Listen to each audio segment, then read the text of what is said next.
Hello,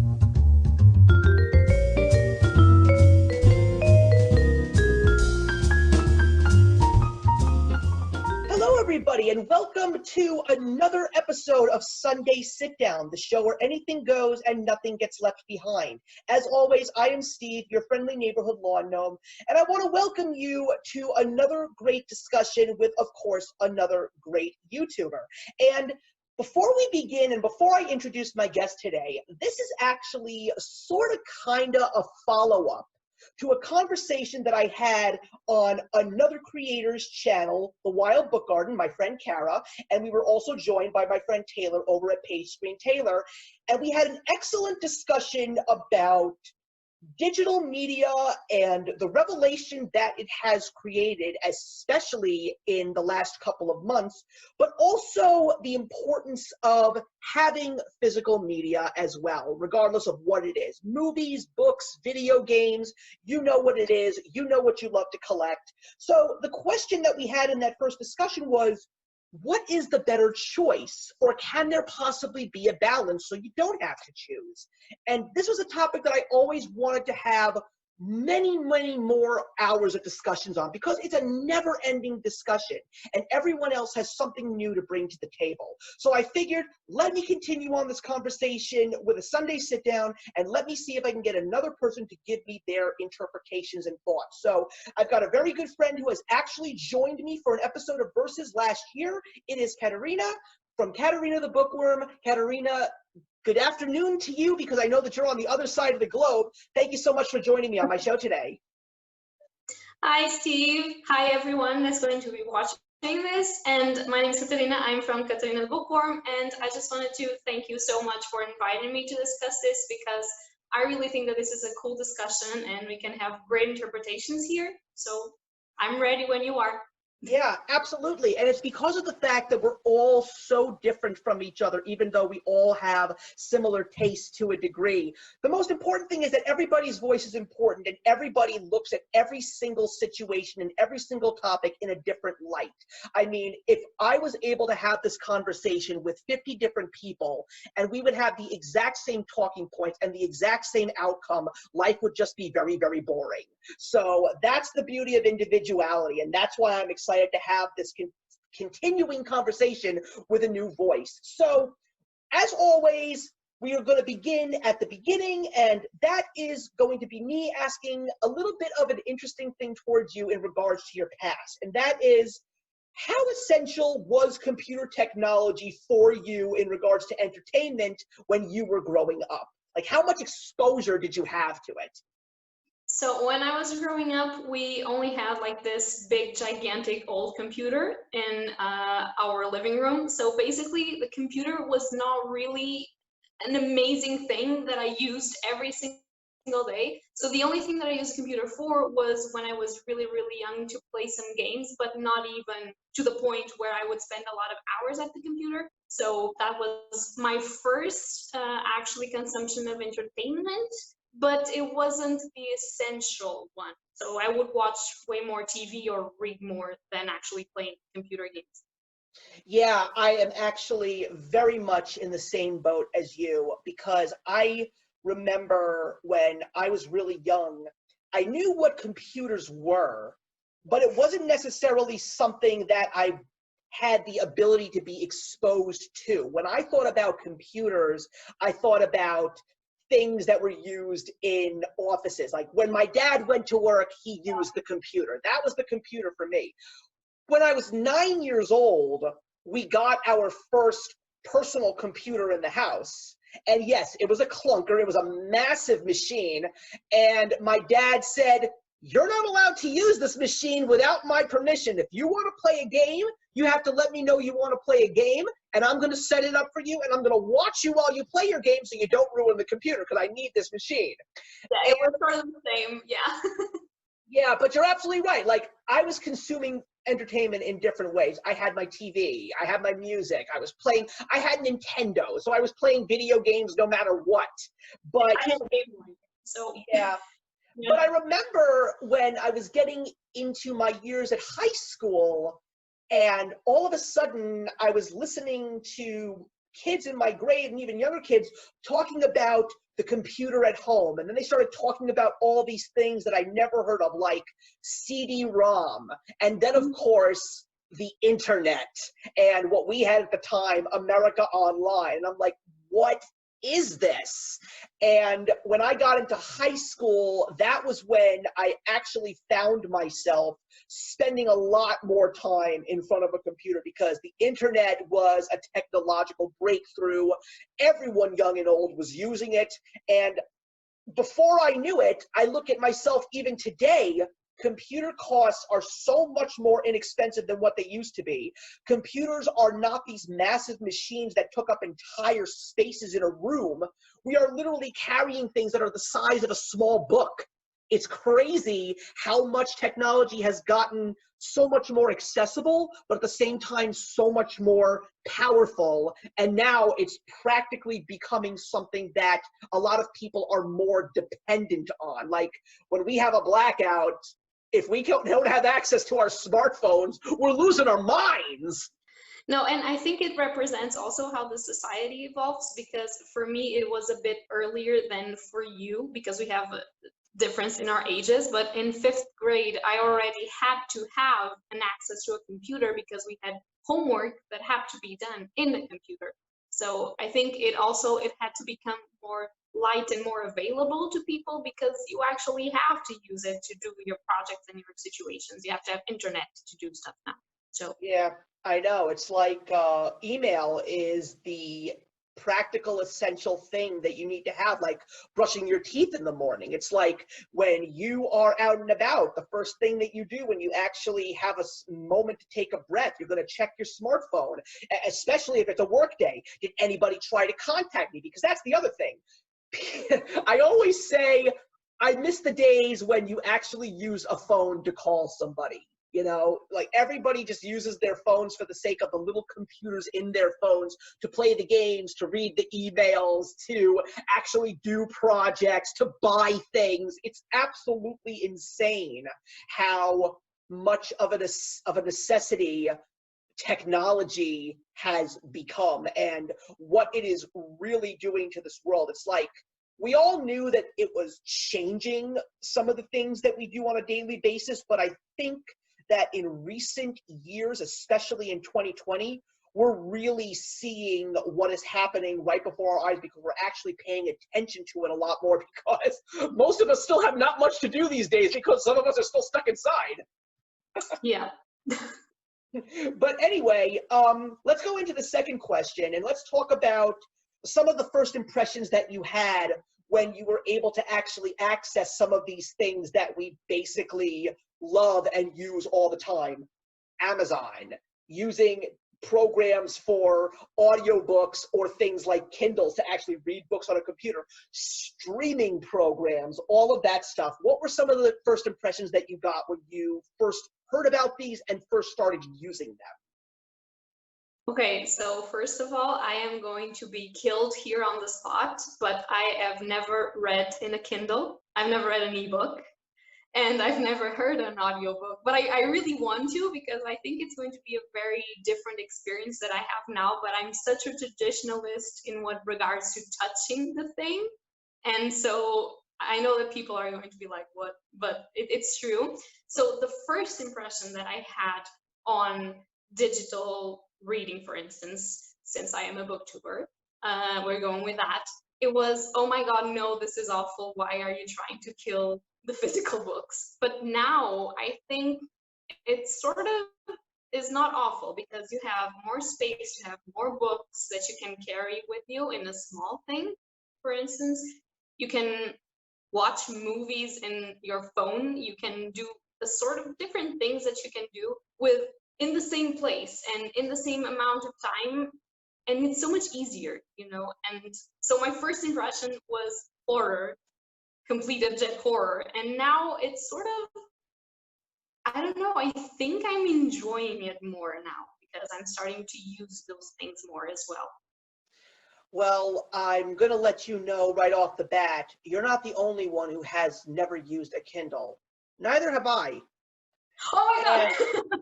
And the reason why is because I don't want to. I am very much someone who needs that, whether it's a small book or a massive brick of a hardcover, I need the feeling of that book in my hand. I need the sound of the fluttering of the pages, and I need that book smell. I love that smell. But I understand where people will say that the audiobook is, or the device is, more of a convenience thing, because one of the few things that we definitely, at least before the pandemic started, that we didn't have a lot of was time. How many people struggle, who love to read, struggle to actually find the time to read, especially if they have to carry a book everywhere they go and actually take the time to read it. The fact that people can actually use a program like Amazon's Audible and actually have somebody reading the book to them while they can be in their car, or actually be doing anything from cooking to cleaning their house to actually doing their work in the office to help the workday move a little further along. They love that because of the fact that it's just so much easier for them to consume the media that they love and appreciate. And there's another debate that so many people are having right now, that listening to an audiobook is not reading a book. But that's not the discussion that we're here for. It's debatable. It's a conversation for another time. But you probably can understand where I'm going with that when I actually just bring that up to you. I still remember when I first discovered Amazon, and before that it was actually eBay. And eBay and Amazon are very, very similar now, because retailers actually do sell things on eBay rather than just bidding for them. But I still remember it was also the same thing when it came to the internet. It's like, how trustworthy is this method of consumption? And I still remember when Amazon was only there for the sake of students buying new and used textbooks for college. That's what Amazon originally was. It was the ability for college kids to get books for cheaper. But then they started absorbing all of these other things. And then you were able to basically buy everything from movies to appliances. And now you can even buy your groceries. That's just crazy. And the fact that now you can just wake up and just go shopping online in your pajamas and get all of your stuff mailed to you, and you never have to leave the house. It's such a crazy concept, and it's something that I definitely don't mind doing. I mean, I still am someone who loves to go out and go to a store. I like the exercise, I like the ability to browse and stuff like that. But at the same time, it's like Amazon will beat all the retailers with their prices. That's no denial there. But now all the major online retailers, or all the main physical retailers, like you can go shopping on Target, you can go shopping at Macy's, you can go basically almost every major company that sells something, you can buy it on the Amazon webpage, through Amazon or through their own stuff. It's absolutely crazy. Streaming services, on the other hand, that's still something that I totally do get, but I'm still not entirely on the fence with. And I sort of was telling people that what was going to happen to the streaming services is exactly what's happening right now. Because at one point in time, there was just one. There was Netflix. I didn't really care about Netflix until I actually was able to get it for a very cheap price with a student discount. The first time I bought Netflix, I was only paying $4.99 a month. But now I'm paying about $13. But it's good. You know, I like the fact that sometimes, you know, the same thing with a lot of the websites that I was using. It's like, before I actually buy something, I want to actually sample it. So I watch it on something else. So I would go on Netflix and watch a movie that I've never seen before and see if I like it. You know, that's how it goes. But I like the fact that then came the whole concept. Now everybody doesn't want to have cable anymore. Everybody just wants to stream. But now Amazon's got their streaming service, and HBO's got their streaming service, and Disney's got their streaming service. So basically, what you were paying for when you were just getting your television on cable, you're basically paying now the exact same price to have all these streaming services for the sake of watching everything that you want. Yeah, exactly. And like now you can even now you can even buy your video games, just download them offline. It's absolutely crazy. It's just a crazy world that we're living in. It definitely makes things a lot less complicated. I will not deny that. I don't know if it makes it less complicated, but I think that that's a discussion that we're going to have later. Well, if I were to just make myself a little bit more clearer, I think that at one point in time it wasn't as complicated as it is now, because now because now the internet has become like the big business hub. Everybody wants a piece of the pie, so now the competition is setting in. You know, that's really what it is right now. So we'll get into the third question, and that is, what is your current consumption balance of physical and digital media? Meaning, how much of it do you consume digitally and how much do you consume physically? Like, is it an even balance, or do you find yourself doing more of one thing and less of the other? I think I am still a person that has leaning more towards physical media right now. The digital part of it, it's kind of streaming Netflix only. And the rest of it is mostly physical. So I don't know if I'm still fighting as a traditionalist or if it's just I haven't found my right digital media yet, but still very physical. Yeah, I mean, this is not part of the questions, but I actually want to just ask you something on a personal perspective. Are you someone that likes to collect things? Are you a collector of some kind? Yeah, I mean, it depends. It has to be very specific things, but for instance, in what regards to books, I do enjoy the pleasure of having them in the shelves instead of only reading them for the sake of knowing the story or reading them. So in that regard, I do believe that I'm a collector. I like to have different editions of books, which is something that people don't really understand sometimes, but it's really a collector sort of thing. I do like to have some movies that I like, but that's not really a collector sort of way. But I think that I like to have my physical stuff that I enjoy, that I like, that I know that I want to repeat, and that I like to watch, to see in my house, like displayed. So in that regards, I think, yeah. And I have a lot of Funko Pops, so I am a collector in disguise. Yeah, I mean, that's actually the reason why your answer to that question is what it is, because it's really the collectors out there that are keeping the whole concept of physical media alive. Because there's people out there that really like the tangible, the ability to actually hold it in your hand and actually say to people, this is mine.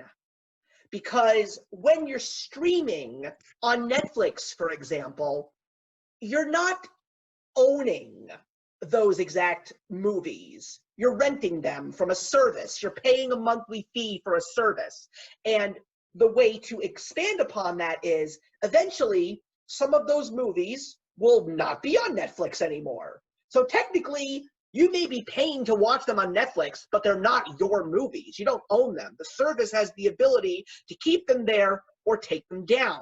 When you actually go out and buy the movie, you have the ability to watch it whenever you want. You have the ability to show it to whoever you want. That's the beauty of actually having something physical in your hands. You mentioned Funko Pops. I love Funko Pops. You know that. The Four Winds know that. But the reason why I love those so much is because it's an extension of some of the things that I love. You know, it's like the comic books that I read, or the movies that I watch, or the music artists that I listen to. I have some of those exact personas in Funko Pop form. It's just an expansion of what I love. And also, from a sociological standpoint, collecting is an extension of one's personality. So it's a real healthy thing. It allows people to actually open up to other people. When you invite someone into your house, it's like, I want to show you my books. When someone looks at your books, they see more of the person that you are, the personality that you have. And that's a little thing that I think that the digital media itself lacks. I mean, if there's one thing that I truthfully never was entirely on board with when it comes to digital media, even though I do have one because I do understand the convenience and the fact that I got it for free, is an iPod. I love getting new albums from artists. I love the CDs. I love the artist's work on the cover. I love the lyrics in the booklet most of the time. But when you just download songs and you put them in this one little machine, you're not going to listen to all those songs in there. But the fact that you have all these songs in your pocket and you can connect it to your car, I get it, but I feel that it doesn't really do good things for music in general because, you know, back in the day when iPods didn't exist or you didn't have the ability to download music, people would hear a song on the radio and they would want that song. Now, some people would just go out and buy the single, but then someone else would go out and buy the whole album and listen to the entire album and hear all these amazing songs that this one artist was not playing on the radio. Now they're not doing that anymore. They basically have the ability to go onto Amazon and just download the songs they want. I don't like that. I feel that it takes away from so much of the work that the artist did to create an album. I just think that it takes a whole ton of stuff away from the beauty of what is created by the artist. The same thing with DVDs. You know, I love the DVDs, the booklets, the packages, the special features. I mean, the whole thing about having the ability to even download the special features on Amazon is just weird to me. I just don't get it. Let's go into the fourth question, and that is, do you feel, because one of the few things that we talked about a lot so far is when it comes to digital media consumption, we've mentioned the word convenience. So the question is convenience the only major advantage that digital media has over physical? Or do you think there might be more contributing things that makes digital media good and possibly even better than physical? So I would say that not only a question of convenience, but, and we're talking pre-COVID-19 because now things are a bit strange, but pre-COVID-19, we didn't have time. And I think that we gain time, not just a convenient thing that we are doing a lot of things at the same time, but we gain time to actually do other things by having digital media because we can do it at the same time doing others, and then we can approach our time differently. However, I wouldn't say that that's, for me, that's the major, more important advantage, but I wouldn't say that those advantages actually make it better than the physical media. I would say they make it useful to a point, but then you would have loads of disadvantages that can be explored and not as great as these advantages. I don't see a lot of advantages in these. You know, I'm actually going to agree with you because that's all that I see when it comes to digital media. I just see everybody saying, oh, it makes everything so much easier. But you see, the problem is when something like this is easy, especially when in regards to almost everything, when something is classified as easy, I don't know about you, but a red flag goes up in my mind because, yeah. It's not really a red flag. It's more of the, what are you trying to say by saying it's easier? Because if you see it properly, it's actually kind of not. Because for digital to work, you have to have a digital connection, first of all, and when you have people that, for instance, now are unemployed and they have to battle to feed themselves or have a connection with the internet, maybe they will prefer to eat. I don't know. I would. So if you don't have the connection, you don't pay the connection for that, then you don't have internet. And so all of the amazing, easy things that you could do, sometimes you cannot. In like this. So it's not easier. It's just something that is connecting the world and people are used to having. But when you start seeing the disadvantages that these things have, I can't agree that it's easier. So it's not a red flag. I want people to actually tell me what they find easy in this, because I don't find any of this easy. I think it's just useful and common. And I think that people don't understand that common and easy is not the same thing. Yeah, I know exactly what you're saying, because it's like I always throw this question out to some people. I'm just having a casual conversation with them. I'm like, you're right. Some people don't necessarily need to have digital technology wherever they go, but yet for some strange reason, almost 90% of the time, if you want to have a cell phone, it has to be a smartphone at this point in time. You have to pay for a digital plan. You have to, because that's the technology that makes the phones these days. Some people don't want that convenience on their phone. They don't want that ease. Some people just want a phone for the sake of being in contact with people. People don't necessarily need to be connected to social media. People have other means of connecting with people. My issue is, I think the problem with digital media is the fact that people finding it convenient or easy leads to people being dependent on it.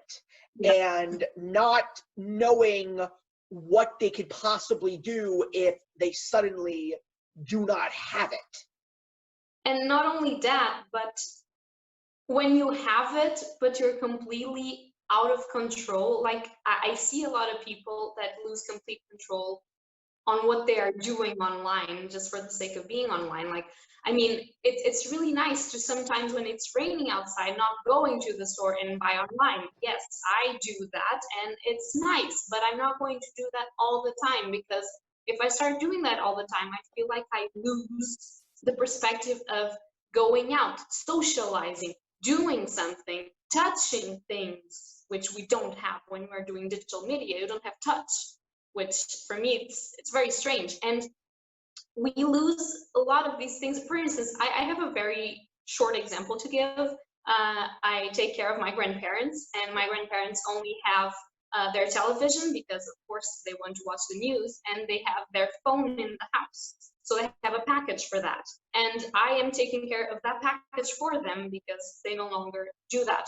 And one day, they called me and they said, okay, but we are just doing some rounds and we want to put internet in your grandparents' house. And I said, no, because they don't need it.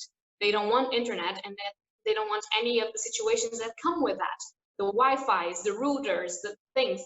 And they were like, oh, but it doesn't cost a thing and everyone has it. Why don't they want to have it? And I said, because they're nice old people that just want to watch TV.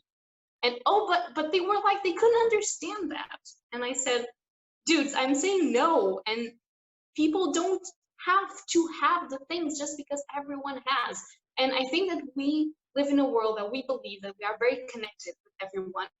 But really, truly, those connections are just really, really thin, because they're digital connections. You don't have touch, you don't have empathy, you don't have anything.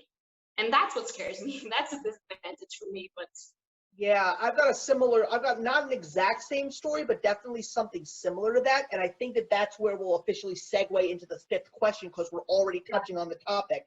And that is, what are some of the dangers in physical media being fully replaced by digital consumption? And I'm going to tell you the truth.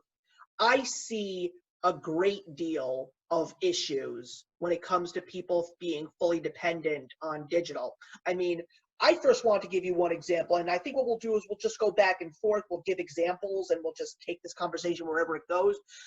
But my first issue with people replacing physical media completely with digital is, you got to be careful, because if people are just buying via download and just downloading everything, download, and they're always going to say, oh, I'm not so concerned. I can go right back to Amazon.com, or I can go right back to so-and-so or so-and-so, and everything that I have purchased will be there. Well, what if it's not there one day? What if someone hacks the cloud? That's why the title of this Sunday Sit Down is called The Cloud is a Lie. How safe is that cloud? I don't trust it. Even though there's a cloud-based system in the school that I work for, and I put all my files in there, I am still putting those files on a flash drive that I can take to and from whenever I post videos on YouTube. Every 3 months, I back them up on an external hard drive because I know there's a chance those files will get corrupted. I know there's a chance that my computer can get hacked. I know that there's a chance that my computer will crash. So I need to make sure that I have all this stuff. With physical, it's so much easier to keep track of it. With digital, it is not, because if you keep thinking that mentality that everything is going to be there for you because you paid for it, if a major corporation like Amazon gets hacked one day and loses everything that every customer ever bought, do you really think that they are going to let you have it all back for free? The answer is no, or Amazon will be no more. They will lose everything that they built because they gave everything back to you for free. They're not going to do that. You're going to have to shell out money all over again. When Blu-rays were starting to replace DVDs, people were buying Blu-rays and saying, oh, you're not going to need DVDs anymore. Well, as far as I know, Blu-ray players are still DVD compatible. You can still put your DVDs in your Blu-ray. I'm not happy with the fact that cars don't have CD players anymore. You now only have to stream your music. I think that that's terrible because CDs are great, but you can still buy CD players. I mean, the fact that laptop computers don't even have disk drives anymore. I actually bought an external CD/Blu-ray drive so I can plug it into my computer so I can actually watch my movies or listen to my music on my computer if I want to, because I understand that physical is essential and it's not going to make your life easier if it's gone. I like how our point of views are very similar, but you focus in one of the ends of it and I focus on the other end, because I would say that for me, the major danger of this, and it could be because I'm a psychologist and so I'm more focused on the human behavior of the thing, but I would say that for me, first of all, and this is already proved, so you can comment down below against it, but it's fine, fight me if you want, but the amount of people that are developing mental health diseases because of how much time they spend online, because they don't have touch or they don't have a person right there to talk to. Because you can say, oh, I talk to my friends online. But there's a difference, because since I've been quarantined since March, I have talked to people online. I have done my job online. Yes, it's not the same thing. No, it's not the same thing to go out and to actually see people, talk to people, and have a feedback of people. It's not the same. And so I do believe that mental health is at risk, is one of the dangers of turning everything that is physical to digital, but also the fact that we lose a lot of things that we already have. In a situation that I don't know how to explain this, but I feel like we are trying to replace everything that is old with new shiny things, and it doesn't work like this. And I'm going to give like a very quick example. I know that a lot of people in my country, I will talk about my country because it's what I know, there's a lot of people that don't have the specific education to actually know how to process internet, computers, and all of those things. Luckily, it's not those many people, but there's still a really big amount of people. And by replacing all that's physical with digital, you are taking those people out of the equation, and you can't. Those people are human, and maybe they don't want or they don't need internet, or maybe they do, but they don't know how to access it, or other types of media streaming, or whatever. But you cannot focus only on a single part of your population. It's not correct. It's not right. And I think that's what digital is doing, sadly, but that's just me. No, as a matter of fact, I'm glad that you brought that up, because I have actually been talking to a lot of, not many, but I'm starting to talk about this a lot more. I think that access to digital as much as we have right now, I think is a serious health issue, because it's not just mental health, it's physical health. The fact that people are finding all these reasons not to go outside, the fact that they don't want to interact with people, they don't want to go out to public spaces.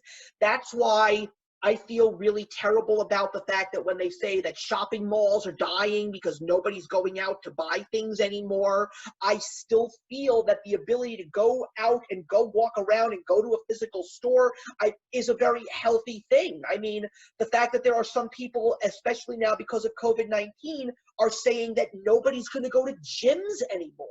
Well, then how are people going to get their exercise? I mean, America, look, even before President Trump came into power, this country was already fucked up beyond recognition.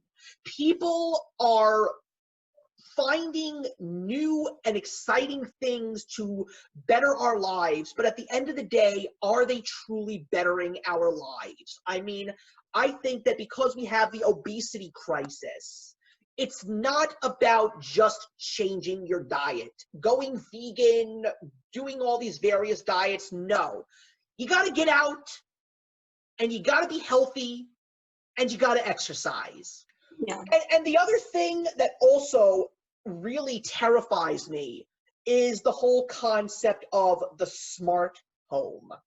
The fact that people are now using computers to lock their doors, to turn on their appliances. I think that that is the most dangerous thing that could ever possibly happen. I mean, look, yes, it worked on Star Trek, but it's a freaking science fiction fantasy world.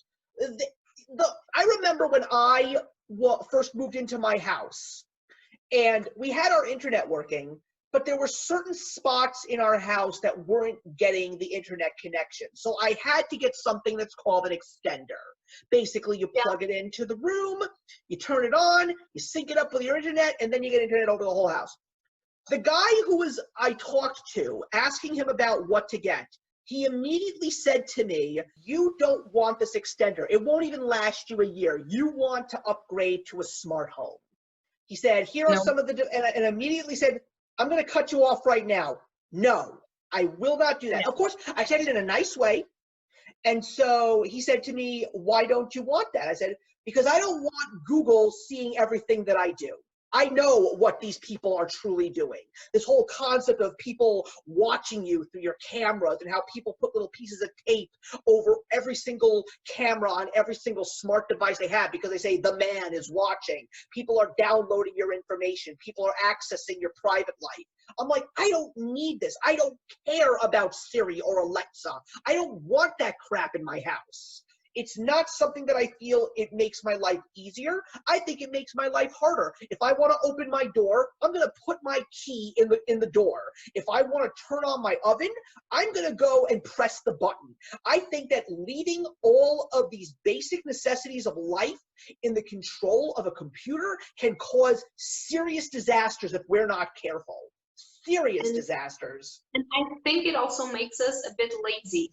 Because the human being is not made to actually sit and say lights, it's not something I would really enjoy one day to come home when I'm tired and say, okay, lights, but not it causes me a really terrifying feeling, because what if one day it doesn't work as it should and my door doesn't get and someone gets in? I mean, it's not even for the man being watching me, which by itself, it's terrifying. But if we discount that, what the bad things that can happen, like your oven being lit for no reason just because your cat meowed and it confused it with your voice. I mean, I don't know, but it could happen.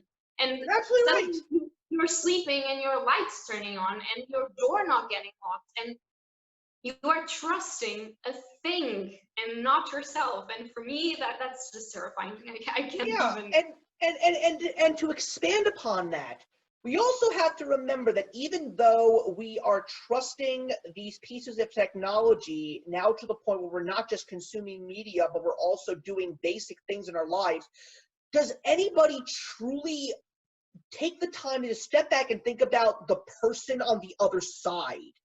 That's the thing about the human race. We're not perfect, and bad people who have control will do bad things. I mean, I don't know if you recall what was going on in the news a couple of weeks ago where some major celebrity and government people got their Twitter accounts hacked. Oh yeah, I think I Yeah, yesterday I watched the news. They found the culprit. You ready for this? It was a high school kid. A high school kid hacked that does not Twitter. surprise me. That does But not you want to know? surprise But you know something? That's what makes people so dangerous. Because I will no doubt in my mind, because this kid got arrested, and he's most likely going to be put on trial. I am not going to be surprised if he actually is asked, "Why did you do it?" I'm not going to be surprised if his answer is, "I did it because I knew I could."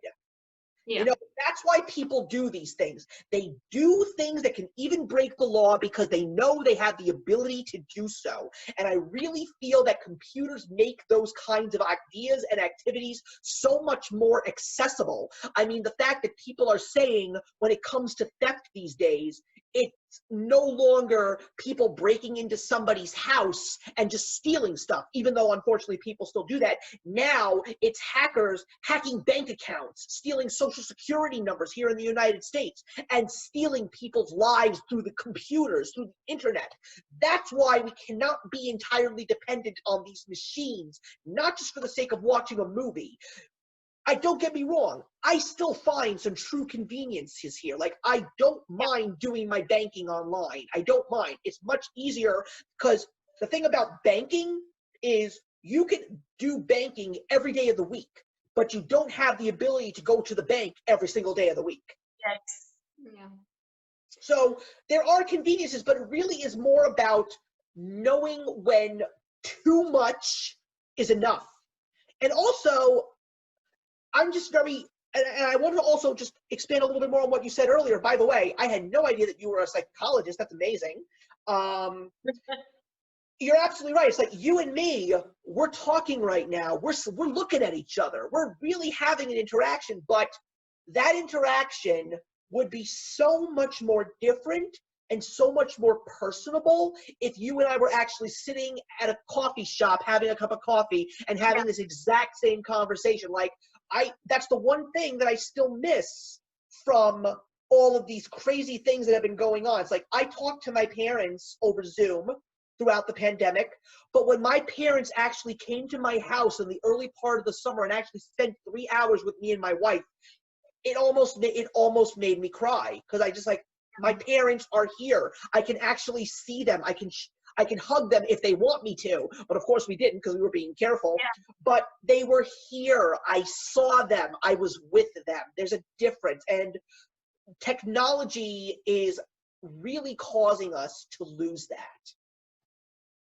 That's in our sense of responsibility for our actions, because when you can be anonymous, you don't have responsibility. Which, when you're talking about a generation that is growing up on computers and on digital, they don't know what responsibility is. I mean, it would never occur to me, but I understand why some people do it. I'm not saying like don't do it. I understand, because sometimes people are touching subjects that are not easy, but I would never in my life would go into anonymous and ask or tell something to someone. I would take responsibility. Like, this is my opinion.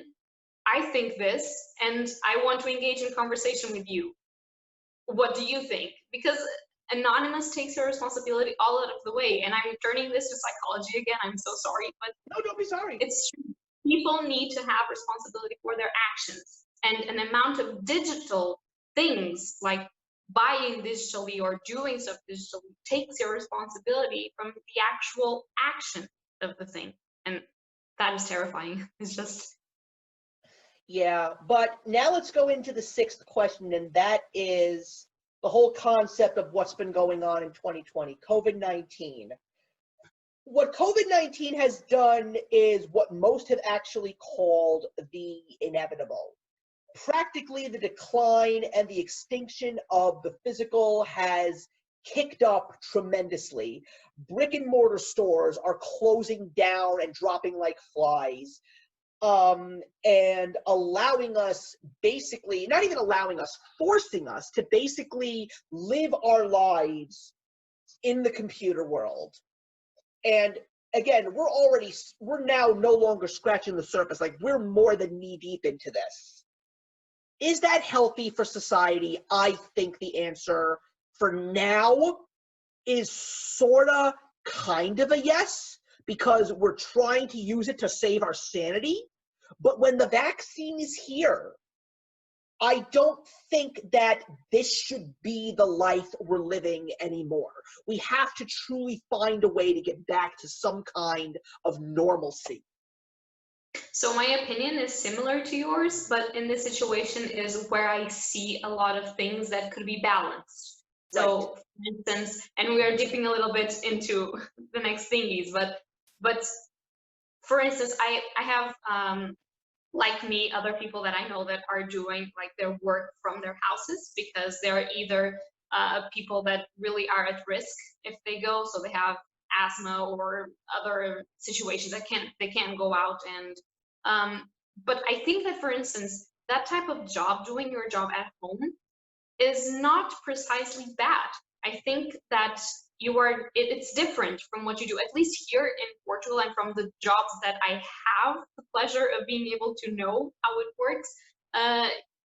It's more stress-free in a way, because you can do your job when you do your job, unless you get without internet, and then it's chaos and stress and mayhem. But if you have it, you can do it calmly, and then you can take a break, and then you can come back, which is something that you can do if you are in the office, for instance. I mean, you can take breaks, but it's not the same thing because you're surrounded by people that are seeing what you're doing. So I really enjoyed that, but at the same time, I think I can answer to you really clearly that I don't think that this is going to be good for society, because people will not want to go and do things as they were doing it before. People would not want to go out. They don't want to go to wait in line in the public metro and have to spend hours and go to their jobs when they can do it from their house. People don't want to do that. They don't want to go buy stuff when people can bring it to you, which is really sad, because this is going to mean, and it's already meaning, unemployment. It's already meaning the fact that people are having to choose between, as I was saying before, feeding themselves or having internet. And sometimes I would say that that choice for me would be very clear, but I understand why it's not for some other people. And I would also say, so I'm not telling people like you should feed yourselves and not have internet, but you know, you do what you want. But my opinion is very focused on that matter. But we are seeing people that are being left behind because they cannot have all that we take for granted right now. So in terms of society, I think it's going to diminish our empathy completely. I think it's going to diminish the way that children, and I say children that are now in fragile states of evolution, like children in their first grade, that they are learning to read or to write. Teaching a child how to write is incredibly hard work, and they have to try it and do it, and they have to have someone there with them. Yes. And the impact that it's going to have being taught how to write digitally is a nightmare, because we're going to have people that will not know how to write. I mean, I don't want to sound pessimistic or anything. No, I'm not. No. Everything that you're saying, and again, I'm glad that you're touching on education, because my wife's a teacher. So I hear this every single day. Her school is opening, by the way. She will be physically in the classroom teaching her kids. And her school is a small private school, but they've really gone above and beyond to make sure that these classes will be as safe as they possibly can. They literally have split each grade up into 2 groups, so the class sizes will be smaller. But you're absolutely right. I have 4 nieces. One of them was learning via Zoom because she was being taught digitally, and she did a good job. But then there were my other nieces who were in nursery school and even younger, and they just didn't get it. They didn't want to be in front of a computer. They didn't want to do that. But I agree with you in regards to the working world, but to a certain capacity. And I am a perfect example of this. I've said this to so many people. I don't want to go back to the office. I really, really don't. Because my productivity being home has gone through the roof. I have not missed a single step in regards to what I do for the school that I work for. I have gained an extra hour and a half of sleep. I have gained 2 extra hours to do work. And I am saving a crap ton of money because before the pandemic, I was getting up at 4:45 in the morning to catch a 6 o'clock train, which takes me an hour to get into New York City. And then I had to walk about a mile to my office. And then I would have to be in my office and spend the entire day getting so stressed out because there was a distraction here, a distraction here.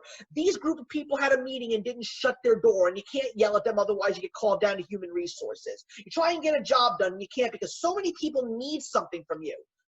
Now I'm home. Nobody's bothering me. I get up. I go out for a walk, or I use my exercise machine in the morning. I have breakfast. I don't shove it down my throat. I have the time to eat. I then get to my desk and I do my work. If someone needs me, you email me, you call me, or you do a Zoom session with me, and we'll get the job done. We got the notice about 2 weeks ago that they're planning to restart the reopening. But it's all going to depend on every individual person talking with their supervisors. My supervisors are not coming back to the office until there's a vaccine because these people are senior citizens. But I'm going to tell them that I don't want to come back to the office anymore. I will gladly come back to the office once or twice a week for the sake of sitting down with my peers and maybe talking about the week ahead and what we need to do for the rest of the week. But I can do my job so much less complicated from home, and it's healthier for me and it's cheaper for me because I take a look at my bills every single day, along with my healthcare costs and the amount of money that it would cost me to go to work every single day the way that I'm used to do it. I'll be barely bringing home any money. So basically they'd have to give me a raise.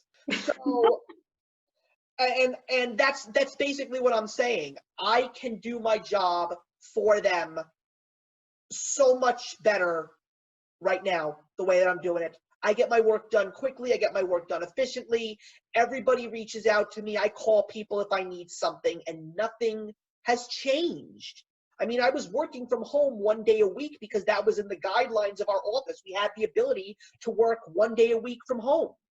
So now I really think what might in fact happen is the whole system might get flipped on its head and say, what day are you coming into work? Yeah. I also feel that from a business and from a livelihood standpoint, I think what it's going to do is it's going to do something that, especially in my country, has been lost for at least 30 years.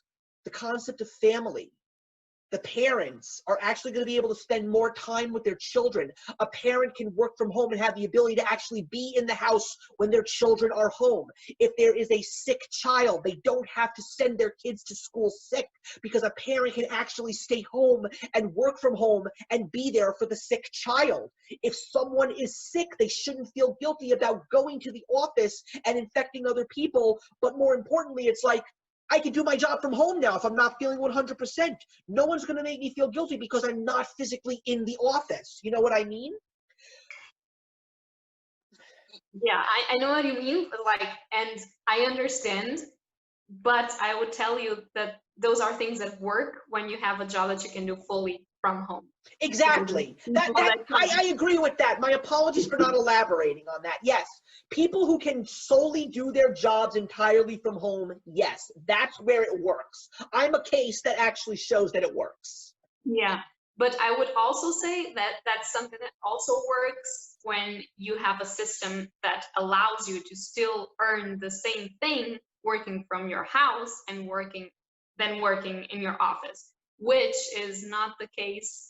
I would say some examples of situations that I know here in the country is not the case. So if your children are up to a supposed age, then you already don't have beneficials. So you get cut down, and it's even more stressful to be with them because you don't have where to leave them, but you have to go to work because you don't have the money to provide for them, which I have seen cases like that. I have known cases like that, and I think that that is even more stressful. But it depends on the government that you have, on the systems, on the work that you have. So I think it can work, yes, for some people, but I think that for others, it should be thought of. It should be thought of how it could work and if it can work. It's just... Yeah. No, I mean, when the pandemic hit and we basically had to stay in our houses, yes, it was frustrating because we were only allowed to go out for medicine and for groceries, and you were able to actually go out for some exercise close to home. You weren't allowed to go anywhere. It was tough. It was very tough. But right now, even though the United States is not in good shape, there are still some states, mine being one of the fortunate because we dealt with it early and now we know how to handle it. We're one of the few states where the numbers of COVID-19 infections are very, very low, and the death rate is extremely low. Yesterday, in the entirety of New York, and when people think New York, they think New York City, but it's much bigger than that. New York is a massive state. Out of the entire state, the amount of deaths that were recorded was 4. Oh, that's great. That's Just really great. 4. We had a record of 85,000 New Yorkers tested for COVID-19 yesterday. Only 750 something people came back positive out of those 85,000 people. That's under 1%. That's fantastic, but we want to keep it that way.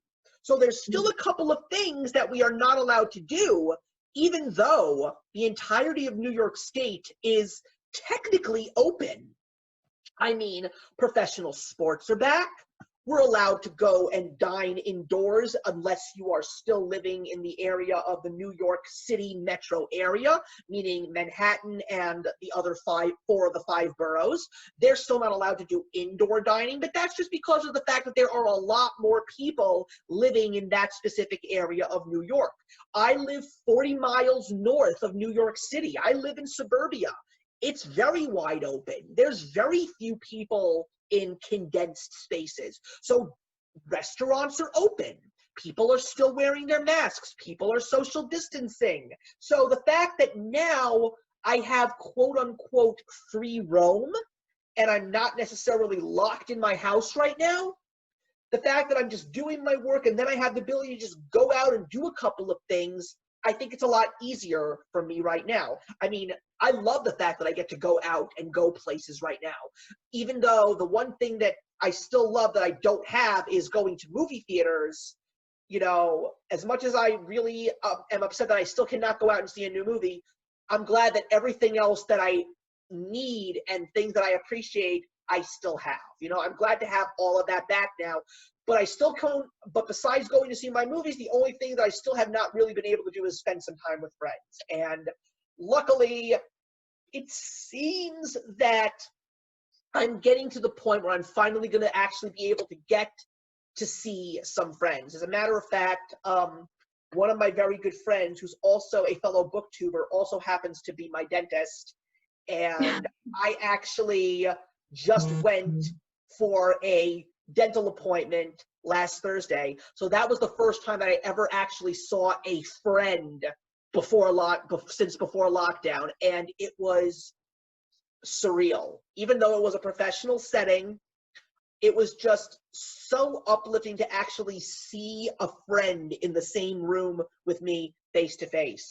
And I feel that what I'm hoping for, I guess this is where we'll go into the last question. That is, do you think that there can be a balance? And what I think is going to happen, and I hope that that's what happens, is when the vaccine comes and we do get back to the quote unquote normal, what I'm really hoping for is that we will learn from what we experienced. I think that, like I said, I think the whole professional world is going to change for the better. I truthfully feel that way.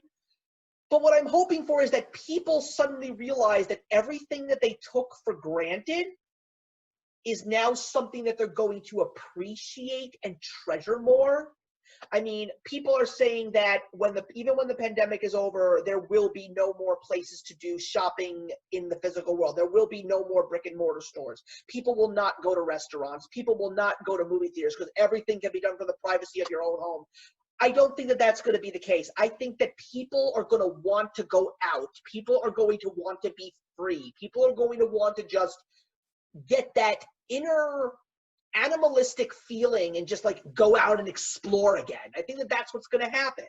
And I really hope that that is the case because I want that. That's what I want. That's what I want to do. I understand that, but I'm going to be a pessimistic creature here, and I'm going to tell you that I think that a balance is possible, and I would want that, but I don't think that people are going to, I mean, I think that people are still going to go to restaurants, and they're still going to go shopping, and they're still going to do their things outside, because we've seen that, like, here, for instance, we're trying to getting out of quarantine. I think we're doing it a little bit fast, but I'm not the government, so what do I know? But we are doing it. We are going to restaurants. We are going to see things and do things. So people are going to do that. If people are going to be better, I don't know. I don't really agree. I think that people are saying that, some people tell me, oh, the quarantine has brought the best in people. I don't agree. I think it has brought, maybe to some people, good things, but for others, I think it has brought the worst. And I think that with mental health, again, I'm talking about this, yes, I know, but it's true, with mental health, like, issues arising, and with people having a situation when they were constrained with their family for so long that for some people it's not easy. Let's think about domestic violence, for instance. And I don't think that people, I think that people, 4 months is a long time, and I'm saying 4 months because it was sort of the time where in here we had quarantine. But it's a really long time, and I don't think that people understand that a concept like empathy can change in that time, because it can. And you can be empathetic towards your family, but not being empathetic towards an unknown person in the street. And I don't know if violence will not be a thing in the future. I hope not. I would like to remain positive, but no, unfortunately, I'm going to agree with you on that side of the spectrum. I mean, even what's going on in the United States, it's like people, you see, are still very self-centric. They still only care about themselves and the people that they care about. And quite frankly, I will not deny the fact that I'm in that boat, but I'm not one of those people that says, I don't want to wear a mask because it violates my freedoms. No, I'm still wearing a mask, but to be honest, it's not because I'm worried about everybody else. It's because I don't want to get sick. So I'm going to wear the mask. I'm going to social distance because I've seen what happens to these younger people right now. It's so funny because, like, with the fact that my offices are now starting to reopen again and people going back to work, it's now we're looking at the whole COVID-19 thing and we're saying to ourselves, it's not just the senior citizens, people in their 30s, people in their 40s, they're having issues right now. And the part that scares me is now there's a lot of stuff on the news about people who've had COVID-19, lived through COVID-19, but now they're still having lingering issues, things that are still affecting their breathing, things that are affecting their heart. I'm like, I'm going to be 39 in 26 days. I'm worried about myself. I don't want to go on a train. I don't want to go be in New York City and be around people. I'm worried about my health. I don't want to go near anybody right now. I'm not ready for that. And that's what it is. So I guess I'm looking at it from a more of a selfish perspective, But at the same time, if you think about it, I'm sort of doing the right thing amongst the other people because I'm not trying to get anybody else infected, you know? Yeah. I mean, it's No, like yeah. no, I was going to say it's completely fine to be selfish, I would say, to a point. It's not completely fine to be the Lord of the universe, you know what I mean? Like the center Yeah, and there's nothing else. So that's the difference that I wanted to make. I mean, yeah, it's a good difference. I mean, about 3 weeks ago, one of the few things that my wife and I were really excited about was we still had a couple of house projects that we still wanted to take care of this year, which also included buying a couple of additional pieces of furniture, like bookcases and whatnot. So, of course, we had to put it all on hold. But then we finally had the ability to not only go to IKEA, but we actually were able to go to a different state to go to IKEA because we had to go to New Jersey. So we're in New York and we're very close to the Jersey border from where we live. So we actually went to New Jersey. It felt so interesting as being in another state and just going into a store and browsing again. But of course, they were doing everything right. People were wearing masks and whatnot, and we were social distancing, and we had to be on a line to wait to get in. So there was a certain capacity. But the thing was, there was a couple right behind us that, yes, they had their masks on, but they weren't social distancing. And my wife was like under her breath telling me I'm not comfortable with these people. But I didn't turn around and like raise my voice and say, back the F up. You're not social distancing. Like, we're not going to do that because we don't want to, because that's the other problem with COVID-19. Tensions are very, very high. I mean, not just because of what's been going on politically. It's just people have been on edge because of the fact that we all had to change our livelihood for a while. So we can't really, we have to prevent ourselves from stirring that pot, even though there are those feelings of danger because of the pandemic. So I don't know what's going to happen. I mean, like I said, I think that physical is definitely still very important.